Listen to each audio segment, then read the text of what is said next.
After the e-Tron and the e-Tron GT, Audi now presents with the Q4 e-Tron the first fully battery electric car in the compact segment. How that car drives, how it behaves, what it delivers, how about charging and range, we're going to find out today.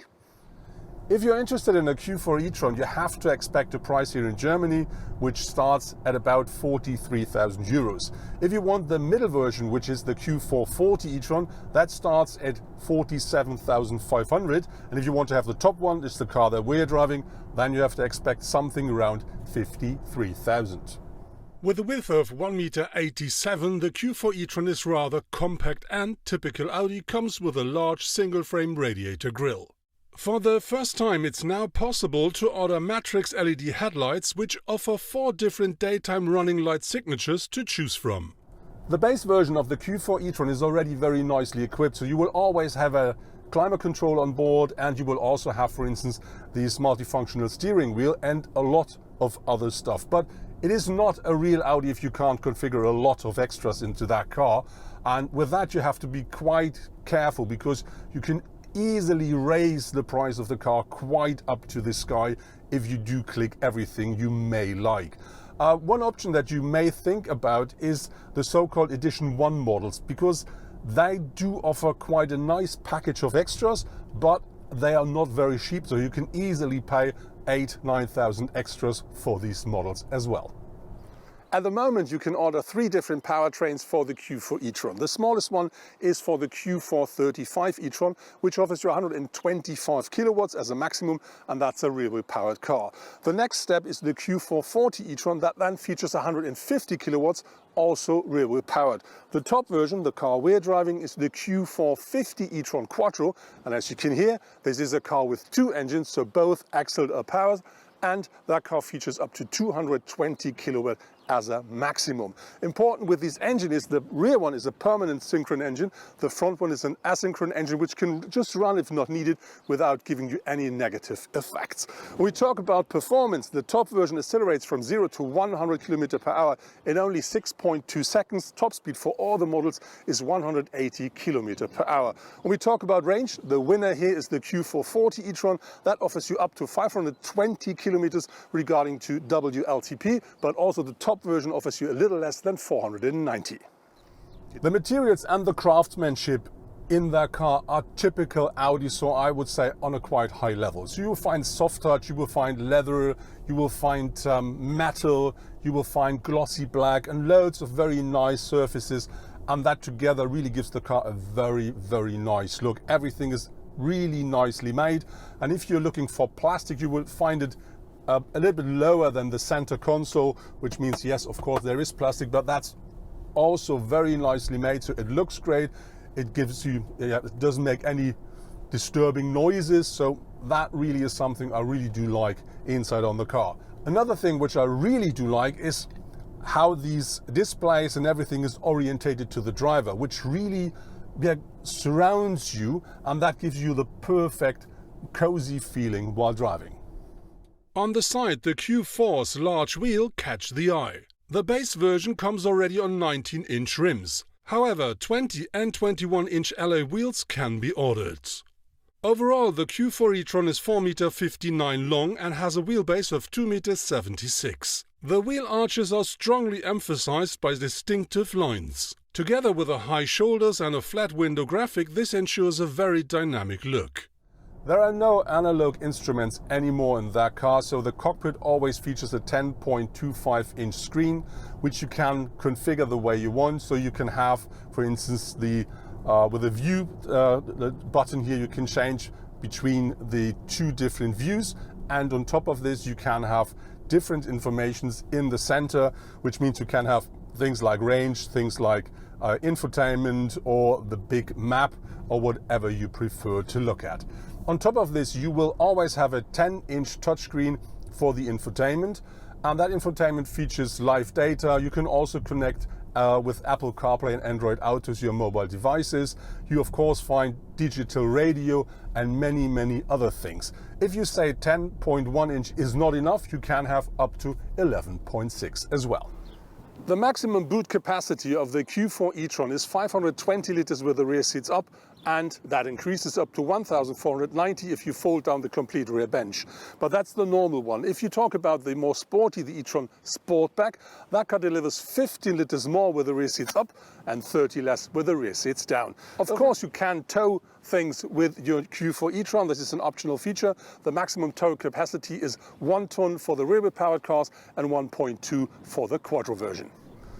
The most important driver assistance safety systems are always on board as standard. For instance, you will always find a lane assist, and you will also always find all the emergency braking systems. But of course, this is an Audi and you can have a lot more.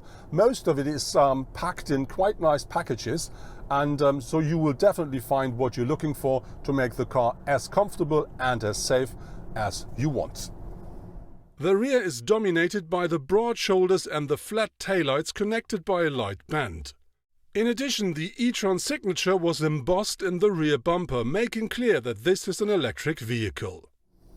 The amount of space that car features here at the front row is really very nice. So me, I'm about 1.95 meters tall. I do sit perfectly and very comfortable in the car. Everything is adjusted the way I want, and I still have some head space left. Our car is featuring the sport seat with the integrated headrest, and this is something for tall people which not fits perfectly, but they are very comfortable. But if you're a tall person, you have to try, because there are other optional seats available. How much space the car offers behind me, we're going to find out while having a short stop.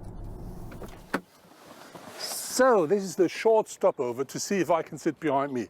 I didn't change my sitting position, and now that doesn't look bad. I think entering is easy. Let's see. Yeah, that really works. So if you can see, I do have about one hand space in front of my knees. There is no headroom left, but still, I'm 1.95 meters, quite heavy, I would say, and I sit behind me. And yeah, that absolutely works. But the only downside is when I talk about my foot, because my feet are under the seat and they do not have any space left. One reason, of course, is the seat is at the lowest point because I'm quite a tall person, but I would expect a bit more, but nothing really important. An absolute highlight is for sure the new head-up display, and that really not only projects a very nice and big picture in front of the car on the road to really assure that you will always have your eyes where they belong. But on top of this, that now features augmented reality, which means you do get extra informations like where you're going to go regarding to directions from the sat-nav, or how far away is the car in front of you, and if you're in the middle of the lane or not. So loads of very nice and very nicely, presented informations while driving. The Q4 E-Tron not arrives a moment too early on the market, because there are already some competitors in the compact electric SUV segment. The Polestar 2, the Mercedes EQB and the Skoda Enyaq are also belong to this vehicle category. And the new Hyundai Ioniq is also coming soon. My test car should take up to 20 kilowatt hours per 100 kilometer driven, and as you can see in the cockpit, we used 21.5, which is really close to the datasheet. But I have to be honest, so we drove on the motorway at the beginning of our test drive, and there you should expect something about 24, 25, and we had a speed of about 120, 130 kilometers per hour.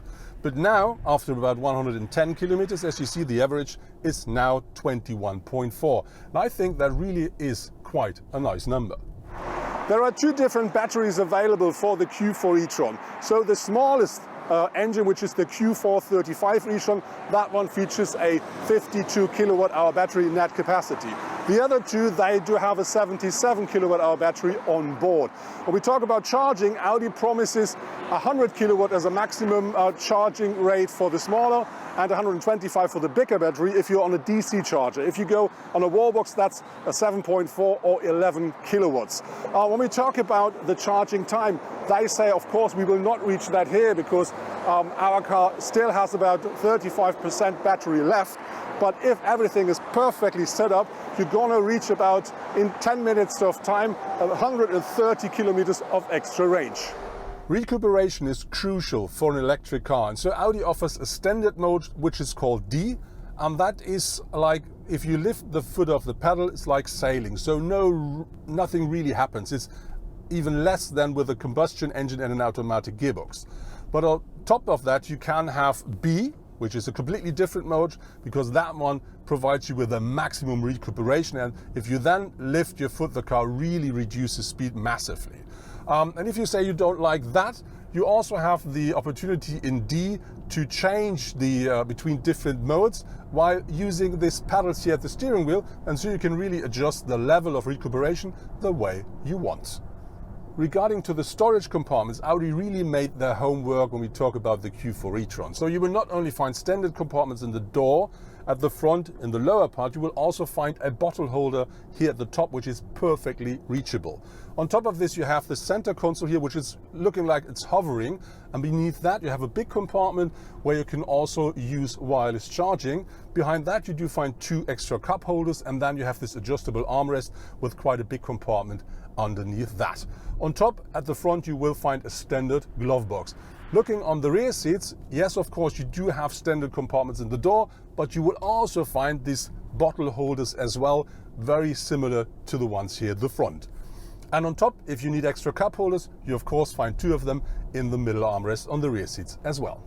That was my first test drive in the new Audi Q4 50 e-Tron Quattro, the actual top model of the new Audi Q4 e-Tron series. And I have to say, yes, of course, that car is an absolute pleasure to drive, but I think a modern battery electric vehicle must deliver more, and this is what Audi promises. So they say that car should take up to 20 kilowatt hours per 100 kilometer driven, and as you can see in our display, it shows us about 21. Quite nice. And with that, I think a real range of about 300 up to 400 kilometers with a fully charged battery in a normal traffic situation, but depending on the drive and the weather, should be easily achievable. On top of that, with that trim level, with that amount of extras, this car of course is an absolute pleasure, and it's comfortable, quiet and really nice to drive. But that car got its sticker price, and I expect something about 70,000 euro. But if you want to pay this, you really get something very nice to drive with.